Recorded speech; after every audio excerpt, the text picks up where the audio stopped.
qui ont été consolidés au siège de la Haute Autorité de la primaire. Je veux d'abord souligner la formidable participation. Nous verrons à la fin de la soirée le chiffre exact. Remercier à nouveau les 81 000 bénévoles qui se sont engagés. Comme nous vous l'avions dit, dès 2000 bureaux de vote, nous vous communiquons les résultats provisoires. Et donc je vais vous dire que sur 2913 bureaux de vote en France métropolitaine et dans les départements d'outre-mer, qui rassemblent 690 000 votants. François Fillon, 42,8%. Alain Juppé, 26%. Nicolas Sarkozy, 24,4%. Bruno Le Maire, 3%. Nathalie Kosciusko-Morizet, 2,1%. Jean-Frédéric Poisson, 1,4%. Et Jean-François Copé, 0,3%. Je veux vous préciser que ce sont des résultats incroyablement provisoires, 2913 sur nos 10 228 bureaux, qui n'intègrent pas encore le vote des Français de l'étranger, et que donc ces résultats n'ont pas valeur d'atterrissage, mais qu'ils sont sur les 2913 premiers bureaux, les résultats que nous avons pu constater. Nous reviendrons tout à l'heure et allons mettre en ligne sur le site de la primaire les résultats toutes les 15 minutes qui vous donneront l'évolution en fonction du nombre de bureaux de vote du score des 7 candidates et candidats. Je vous remercie. 20h52 pour ceux qui nous rejoignent. Eh bien, ça y est, les premiers résultats sont tombés, réactualisés, vous venez de l'entendre, tous les quarts d'heure. La tendance est assez nette et il y aurait des surprises, on vous les avait promises. François Fillon en tête, celui dont on disait qu'il n'était même plus le quatrième homme, celui qui était devenu le troisième et puis peut-être même l'homme du second tour. Eh bien, il est en tête ce soir, 42,8% des voix. On est, je vous le rappelle, sur 2900 bureaux de vote dépouillés, ce qui correspond à 690 000 votants, vient de nous dire Thierry Solaire. Alain Juppé qui arrive en deuxième position, 26%. Nicolas Sarkozy, et ça c'est la grande surprise, 24,4%. Bruno Le Maire, 3%. Nathalie Kosciusko-Morizet, 2,1%. Jean-Frédéric Poisson, 1,4%. Jean-François Copé, 0,3%. Nicolas Sarkozy, le sorti, donc selon ses premiers résultats. Oui, moi je vois 3 enseignements à ces premières tendances. Attention, 2913 bureaux, c'est à peine 20% du corps électoral et des bureaux sélectionnés. Premier renseignement, c'est la dynamique incroyable mesurée en faveur de François Fillon dans les derniers jours de la campagne s'est encore amplifiée. Il avait gagné 15 points dans les enquêtes IFOP fiduciales par rapport à ce qu'on voyait avant le second débat. Ça s'est encore amplifié. Deuxième enseignement, attention, 26% pour Alain Juppé, 24,4% pour... C'est très serré. C'est extrêmement serré. On retrouve l'incertitude dont on a parlé sur l'ordre d'arrivée. Et troisième enseignement, les 3 candidats, et peut-être François Fillon surtout, ont laminé tout le monde. C'est-à-dire Bruno Le Maire 3, il était à 6-7 dans les dernières enquêtes. Nathalie Kosciusko-Morizet, qui avait pourtant, selon certains observateurs, si bien réussi ces débats, était un score extrêmement marginal. Jean-François Copé, moins de 0,5. Peut-être les bureaux... par exemple d'Île-de-France ou des bureaux des Bouches-du-Rhône où il peut espérer des scores meilleurs ne sont pas remontés. Attention à la géographie des bureaux qui sont remontés, ouais. On ne les a pas, mais en tout cas, dynamique Fillon absolument stupéfiante et incertitude sur l'ordre d'arrivée, deuxième et troisième. Il faut quand même rester extrêmement prudent. Une petite précision qui ne vous a pas échappé et qui est importante, c'est que les premières remontées de bureaux sont ceux finalement où on a le moins voté, puisque ce sont ceux où on a dépouillé le plus rapidement possible. Si on a moins voté, c'est peut-être aussi parce que ce sont des bureaux qui ne sont pas dans des zones avec les champions qui sont soutenus, et donc peut-être que ça peut déformer dans les 20 premiers pourcents. Ça peut déformer le résultat, donc on va rester très prudent. C'est vrai, c'est un score énorme. Oui, mais enfin, non, je parlais entre le deuxième et le troisième. Voilà. Je conseillais la prudence entre le deuxième et le troisième. On est d'accord. Mais sur le chiffre de Fillon, c'est phénoménal. C'est la tortue qui est montée dans une Ferrari. C'est un champion automobile. Avec un permis de conduire. C'est extraordinaire. C'est un champion d'automobile. Donc là, on voit que finalement, il sait conduire. Donc c'est énorme. On est en train de vivre un truc. C'est pas le phénomène Trump, ça n'a rien à voir, mais quelque part il y a eu un vote utile, je crois que Frédéric l'a un peu sous-entendu, il y a eu un vote utile autour de François Fillon, c'est-à-dire on vote tout de suite pour celui qu'on veut voir à l'élection présidentielle. Avec un programme, il faut le rappeler, on va y revenir. Ça fait 3 ans qu'il travaille dessus. Un programme extrêmement structuré, extrêmement dur. On parle de milliards d'euros d'économies, de la fin des 35 heures, Il y a énormément de choses extrêmement... Et sur la dures dans son politique programme. étrangère, je crois qu'il se singularise beaucoup aussi. On l'a entendu, il est très, très différent, c'est-à-dire que sa relation à Poutine, le lien qu'il estime qu'on doit tisser avec la Russie, c'est-à-dire revenir finalement dans une politique diplomatique gaullienne, c'est quand même très intéressant. Je pense qu'une part du corps électoral a été sensible aussi à ces arguments. On verra sur les programmes après peut-être, mais Elsa Frasnet, une réaction justement à cette percée spectaculaire de François Fillon ce soir selon les premiers résultats. Mais effectivement, avec cet écart-là, on imagine que ça sera l'enseignement de la soirée. Oui, ce qui est énorme, c'est qu'en fait, apparemment, les électeurs se sont saisis pour éliminer Nicolas Sarkozy de François Fillon et pas d'Alain Juppé. Ce qui est aussi une leçon pour Alain Juppé qui, au fond, pendant toute cette campagne, a géré son avance dans les sondages, mais n'a pas tout donné, à la différence de ce qu'a fait François Fillon dans les dernières semaines quand même. Juppé voulait rester au-dessus de la mêlée et bon, à force de rester au-dessus de la mêlée, manifestement, il est devancé. Peut-être que François Fillon, c'est un Juppé jeune. Peut-être. Un peu plus jeune. Et puis après, il y a quand même une chose qu'il ne faut pas ignorer dans l'électorat de droite, c'est que celui qui arrive, mais même dans tous les électorats, celui qui arrive en tête au premier tour a une belle option pour la victoire. Parce que logiquement, l'électorat de droite veut renforcer celui qui a le mieux fait pour qu'il soit bien armé pour la présidentielle. Vous l'avez vu au PS en Et c'est 2011, tout le monde a appelé à servi, voter en faveur de François Hollande en Martine Aubry. 2011 aussi. Et c'est encore plus fort à droite. Absolument. On va retrouver au QG d'Alain Juppé Amélie Carrouer pour iTélé. Bonsoir Amélie. Une réaction à l'annonce à Camille Langlade pour iTélé, donc au QG d'Alain Juppé. Une réaction à l'annonce de ces 2900 premiers bureaux de vote dépouillés. Eh bien, écoutez, il y a beaucoup de fébrilité, de nervosité ici, car cette annonce partielle indique que, bien sûr, Alain Juppé est qualifié, mais pas si loin devant Nicolas Sarkozy. Et on prépare déjà des éléments pour se rassurer, des éléments de langage. D'abord, vous l'avez dit vous-même, Olivier Galzi, comme si c'était les entourages, les soutiens d'Alain Juppé qui parlaient en vous. C'est vrai qu'on tente de se rassurer en expliquant que ce ne sont que les petits bureaux qui, pour l'instant, ont été dépouillés, donc les premiers à avoir été fermés sans file d'attente. Or, on sait depuis le début que la forte mobilisation devrait profiter à Alain Juppé. C'était en tout cas le pari de ces équipes d'Alain Juppé qui a répété à de multiples reprises d'aller voter, de se rendre dans les bureaux de vote. Ici, donc, l'ambiance commence un petit peu à monter, toujours une fébrilité teintée de confiance et d'essayer de se rassurer. On attend toujours Alain Juppé ici dans le 15e arrondissement. Alain Juppé qui s'exprimera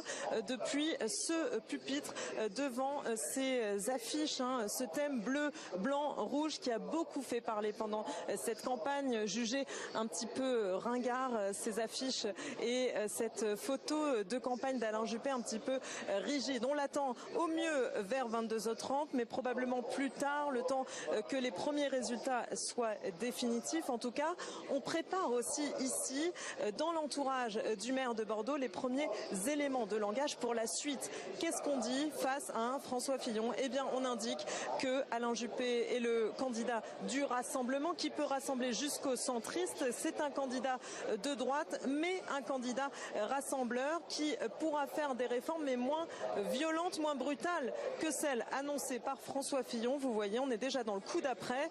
2 meetings, normalement, préparés la semaine prochaine est prévu. Le premier à Nancy, puis dans le sud de la France, 2 meetings, mardi et vendredi, avant, bien évidemment, le débat de second tour. Donc, peut-être Alain Juppé et François Fillon, même s'il faut rester extrêmement prudent. Effectivement, Camille, on vous retrouve tout au long de cette soirée édition spéciale sur iTélé pour ce premier tour de la primaire de la droite et du centre, avec les chiffres annoncés il y a quelques instants sur notre antenne par Thierry Solaire, des chiffres provisoires sur 2913 bureaux de vote. Il y en a actuellement 10 228 en France. François Fillon, 42,8% des voix. Alain Juppé, 26% des suffrages. Nicolas Sarkozy, 24,4%. C'est le trio de tête avec un résultat serré, vous le voyez, entre Alain Juppé et Nicolas Sarkozy, a confirmé donc dans la soirée. Bruno Le Maire, 3%. Nathalie Kosciusko-Morizet, 2,1%. Jean-Frédéric Poisson, 1,4%. et Jean-François Copé, 0,3%. Et en termes de nombre de votants, cela correspond à un échantillon de 690 000 votants. Je vous rappelle que selon notre institut de sondage partenaire, eh bien, il y aura 4 millions de votants probablement à l'arrivée. On est donc sur un résultat extrêmement partiel, mais très riche en enseignements. On va continuer à en parler avec les invités qui viennent de nous rejoindre. Daniel Fasquelle, bonsoir, député Les Républicains du Pas-de-Calais. Vous avez choisi Nicolas Sarkozy comme champion dans cette primaire. Razi Hamadi, bonsoir. Qui ont été consolidés au siège de la Haute Autorité de la primaire. Je veux d'abord souligner la formidable participation. Nous verrons à la fin de la soirée le chiffre exact. Remercier à nouveau les 81 000 bénévoles qui se sont engagés. Comme nous vous l'avions dit, dès 2000 bureaux de vote, nous vous communiquons les résultats provisoires. Et donc je vais vous dire que sur 2913 bureaux de vote en France métropolitaine et dans les départements d'outre-mer, qui rassemblent 690 000 votants. François Fillon, 42,8%. Alain Juppé, 26%. Nicolas Sarkozy, 24,4%. Bruno Le Maire, 3%. Nathalie Kosciusko-Morizet, 2,1%. Jean-Frédéric Poisson, 1,4%. Et Jean-François Copé, 0,3%. Je veux vous préciser que ce sont des résultats incroyablement provisoires, 2913 sur nos 10 228 bureaux, qu'ils n'intègrent pas encore le vote des Français de l'étranger, et que donc ces résultats n'ont pas valeur d'atterrissage, mais qu'ils sont sur les 2913 premiers bureaux, les résultats que nous avons pu constater. Nous reviendrons tout à l'heure et allons mettre en ligne sur le site de la primaire les résultats toutes les 15 minutes qui vous donneront l'évolution en fonction du nombre de bureaux de vote du score des 7 candidates et candidats. Je vous remercie. 20h52 pour ceux qui nous rejoignent. Eh bien, ça y est, les premiers résultats sont tombés. Réactualisés, vous venez de l'entendre, tous les quarts d'heure. La tendance est assez nette et il y aurait des surprises, on vous les avait promises. François Fillon en tête, celui dont on disait qu'il n'était même plus le quatrième homme, celui qui était devenu le troisième et puis peut-être même l'homme du second tour. Eh bien, il est en tête ce soir, 42,8% des voix. On est, je vous le rappelle, sur 2900 bureaux de vote dépouillés, ce qui correspond à 690 000 votants, vient de nous dire Thierry Solaire. Alain Juppé qui arrive en deuxième position, 26%. Nicolas Sarkozy, et ça c'est la grande surprise, 24,4%. Bruno Le Maire, 3%. Nathalie Kosciusko-Morizet, 2,1%. Jean-Frédéric Poisson, 1,4%. Jean-François Copé, 0,3%. Nicolas Sarkozy, le sorti, donc selon ses premiers résultats. Oui, moi je vois 3 enseignements à ces premières tendances. Attention, 2913 bureaux, c'est à peine 20% du corps électoral et des bureaux sélectionnés. Premier renseignement, c'est la dynamique incroyable mesurée en faveur de François Fillon dans les derniers jours de la campagne s'est encore amplifiée. Il avait gagné 15 points dans les enquêtes IFOP fiduciales par rapport à ce qu'on voyait avant le second débat. Ça s'est encore amplifié. Deuxième enseignement, attention, 26% pour Alain Juppé, 24,4% pour... C'est très serré. C'est extrêmement serré. On retrouve l'incertitude dont on a parlé sur l'ordre. Une petite précision qui ne vous a pas échappé et qui est importante, c'est que les premières remontées de bureaux sont ceux finalement où on a le moins voté, puisque ce sont ceux où on a dépouillé le plus rapidement possible. Si on a moins voté, c'est peut-être aussi parce que ce sont des bureaux qui ne sont pas dans des zones avec les champions qui sont soutenus, et donc peut-être que ça peut déformer dans les 20 premiers pourcents. Ça peut déformer le résultat, donc on va rester très prudent. C'est vrai, c'est un score énorme. Oui, mais enfin, Non, je parlais entre le deuxième et le troisième. Voilà. Je conseillais la prudence entre le deuxième et le troisième. On est d'accord. Mais sur le chiffre de Fillon, c'est phénoménal. C'est la tortue qui est montée dans une Ferrari. Avec un permis de conduire. C'est extraordinaire. C'est un champion d'automobile. Donc là, on voit que finalement, il sait conduire. Donc c'est énorme. On est en train de vivre un truc. C'est pas le phénomène Trump. Ça n'a rien à voir. Mais quelque part, il y a eu un vote utile. Je crois que Frédéric l'a un peu sous-entendu. Il y a eu un vote utile autour de François Fillon. C'est-à-dire, on vote tout de suite pour celui qu'on veut voir à l'élection présidentielle. Avec un programme, il faut le rappeler, on va y revenir. Ça fait 3 ans qu'il travaille dessus. Un programme extrêmement structuré, extrêmement dur. On parle de milliards d'euros d'économies, de la fin des 35 heures. Il y a énormément de choses extrêmement Et sur la politique. Qui ont été consolidés au siège de la Haute Autorité de la primaire. Je veux d'abord souligner la formidable participation. Nous verrons à la fin de la soirée le chiffre exact. Remercier à nouveau les 81 000 bénévoles qui se sont engagés. comme nous vous l'avions dit, dès 2000 bureaux de vote, nous vous communiquons les résultats provisoires. Et donc je vais vous dire que sur 2913 bureaux de vote en France métropolitaine et dans les départements d'outre-mer, qui rassemblent 690 000 votants, François Fillon, 42,8%. Alain Juppé, 26%. Nicolas Sarkozy, 24,4%. Bruno Le Maire, 3%. Nathalie Kosciusko-Morizet, 2,1%. Jean-Frédéric Poisson, 1,4%. Et Jean-François Copé, 0,3%. Je veux vous préciser que ce sont des résultats incroyablement provisoires, 2913 sur nos 10 228 bureaux, qu'ils n'intègrent pas encore le vote des Français de l'étranger, et que donc ces résultats n'ont pas... Attention, 2913 bureaux, c'est à peine 20% du corps électoral et des bureaux sélectionnés.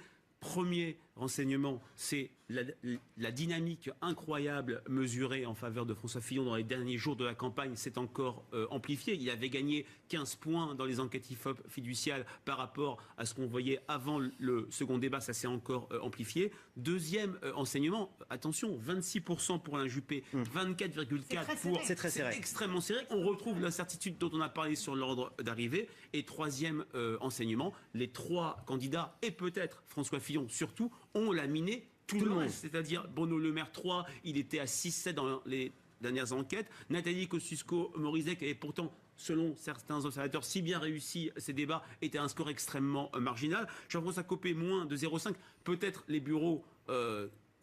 par exemple d'Île-de-France ou des bureaux des Bouches-du-Rhône où il peut espérer des scores meilleurs ne sont pas remontés. Attention à la géographie des bureaux qui seraient montés, on ne les a pas, mais en tout cas, dynamique Fillon absolument stupéfiante et incertitude sur l'ordre d'arrivée, deuxième et troisième. Il faut quand même rester extrêmement prudent. Politique étrangère, je crois qu'il se singularise beaucoup aussi. On l'a entendu, il est très différent, c'est-à-dire que sa relation à Poutine, le lien qu'il estime qu'on doit tisser avec la Russie, c'est-à-dire revenir finalement dans une politique diplomatique gaullienne, c'est quand même très intéressant. Je pense qu'une part du corps électoral a été sensible aussi à ces arguments. On verra sur les programmes après peut-être, mais Elsa Frasnet, une réaction justement à cette percée spectaculaire de François Fillon ce soir selon les premiers résultats. Mais effectivement, avec cet écart-là, on imagine que ça sera l'enseignement de la soirée. Oui, ce qui est énorme, c'est qu'en fait, apparemment, les électeurs se sont saisis pour éliminer Nicolas Sarkozy de François Fillon et pas d'Alain Juppé. Ce qui est aussi une leçon pour Alain Juppé qui, au fond, pendant toute cette campagne, a géré son avance dans les sondages, mais n'a pas tout donné, à la différence de ce qu'a fait François Fillon dans les dernières semaines quand même. Juppé voulait rester au-dessus de la mêlée et bon, à force de rester au-dessus de la mêlée, manifestement, il est devancé. Peut-être que François Fillon, c'est un Juppé jeune. Peut-être. Un peu plus jeune. Et puis après, il y a quand même une chose qu'il ne faut pas ignorer dans l'électorat de droite, c'est que celui qui arrive, mais même dans tous les électorats, celui qui arrive en tête au premier tour a une belle option pour la victoire. Parce que la valeur d'atterrissage, mais qu'ils sont sur les 2913 premiers bureaux, les résultats que nous avons pu constater. Nous reviendrons tout à l'heure et allons mettre en ligne sur le site de la primaire les résultats toutes les 15 minutes qui vous donneront l'évolution en fonction du nombre de bureaux de vote du score des 7 candidates et candidats. Je vous remercie.